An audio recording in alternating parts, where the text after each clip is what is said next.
Hey guys, and welcome back to the main phase. Today I'm bringing you another deck profile video. Today's deck profile is for Fire Kings, it's Fire King Nephthys. It's a wind and fire deck revolving around the little spellcasters and big winged beasts. The deck focuses on destroying your own cards in your hand to then summon them back or trigger specific effects.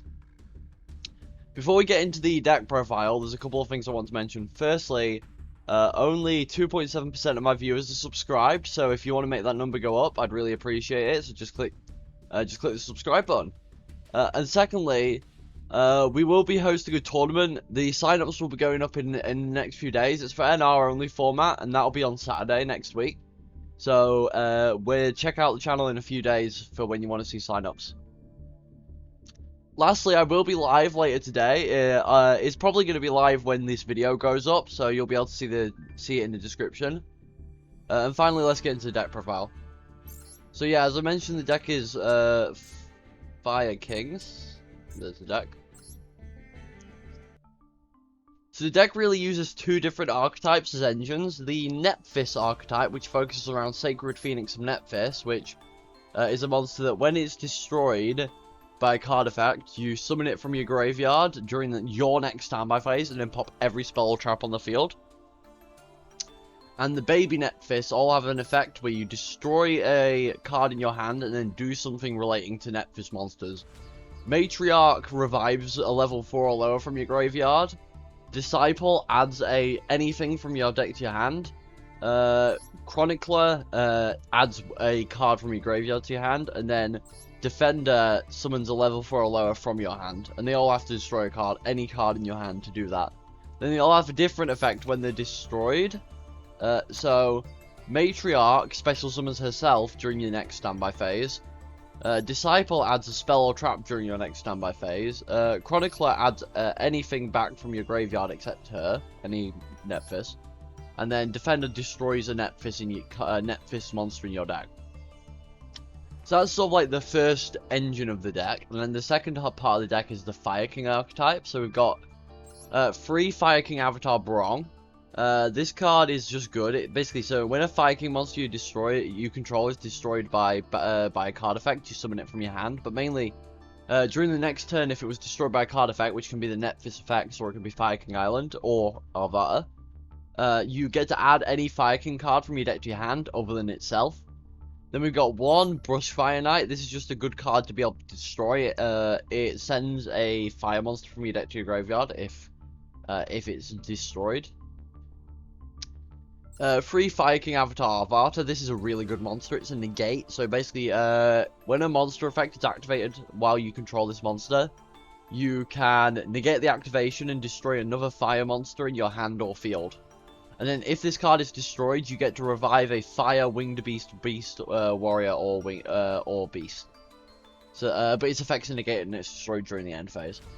Lastly, we've got 3 Sacred Phoenix, which is 4, and then let's get into spells and traps. So we've got 3 Last Hope of Nephthys. This is a good way to remove some of your opponent's more problematic monsters, as you target a Nephthys card you control and 1 card they control and destroy both. And this is good because it can target any of the baby Nephthys or Sacred Phoenix to obviously trigger their effects. But it can also target the Awakening of Nephthys if it's face up to summon any Nephthys monster from your hand, deck, or graveyard, but destroy it in the end phase.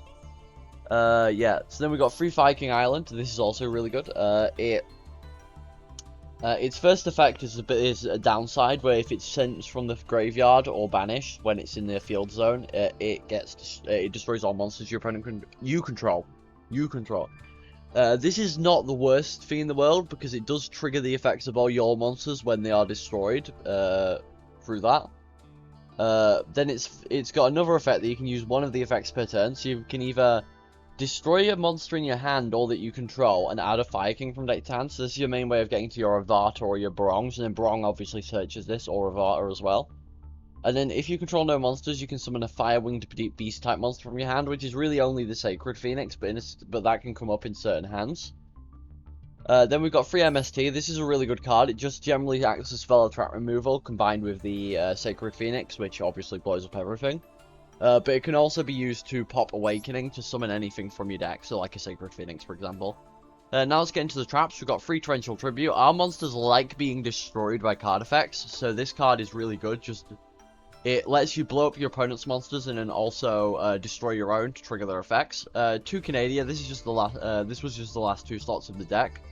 I think it's really good as just a way of interrupting your opponent's plays. Then we got free Dinomischus. This is just the best removal in the format. It banishes summon by discarding a card, so you can banish something like a Dimensional Fissure that really hurts this deck if you don't have MST.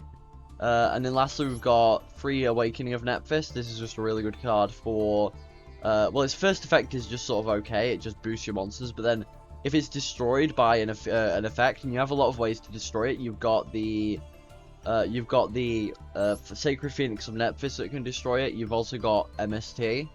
And those two are quite easy to get to. Plus, your opponent might just destroy it by accident. You get to summon any Nephthys from your hand or deck, but destroy it in the end phase, which will then trigger its effects. That's the main deck. So this deck's main game plan is to normal summon the little ones, pop something in your hand, and then get effects, just like that. That's basically the idea. Plus Arvata can be a negate. So let's get into the extra deck. So we've got a bunch of rank 2s. This is because the Paleozoic monsters are rank 2. I mean, are level 2 when they summon themselves, and all the baby Nephthys do not lock you out of the extra deck, so they can be used to make rank 2 monsters. So we've got Herald of Pure Light. This can add something from graveyard to hand, which can be useful. Cat Shark, which can double the attack of a rank 4 or lower monster, which can be useful with something like Malevolent Sin to make it into a 4800 and beat over something like a 7 Sins. Cursed Javelin. This one is really good. It just makes an opponent's attack 0 and negates its effects, so that means you can get over stuff that would otherwise be thing, again like 7 Sins, or Heartland Draco is another one that this neutralizes. Yeah, no, not Heartland Draco, Heart of Dragon. Then we've got Mannequin Cat. This card's really useful because there's a surprisingly lot of decks that use winged beasts, warriors, or fires, or winds. It's a lot of options, and you can just revive summon to your opponent's field. That's the worst effect. But then if something special summons to your opponent's field, you can target a monster they control and special summon with the same type or attribute from your hand, deck, or graveyard, which can really easily get you into something quite powerful. 1 Malevolent Sin. You don't really want to make rank 4s as much in this deck, but in the situation where you can, this is the best rank 4 available. It just lets you swing in for 27 usually, and it also can remove problematic threats like Heart of Dragon. We've got the Draglubion engine of 1 Draglubion, 1 Heart of Dragon, and then 1 Heart of Chaos Dragon. This is just good if you have 2 Sacred Phoenixes, but you can't really finish your opponent off, so you can put this on board and make the turn a lot more awkward to play. Then for the Link monsters, we've got 1 Firefighting Daruma doll. This card's a bit iffy because you can't make it with the baby ones because they're spellcasters, but this one could be good as spell trap removal. You can pop it with, Awakening with it. And it can also be good as a way to recycle your monsters.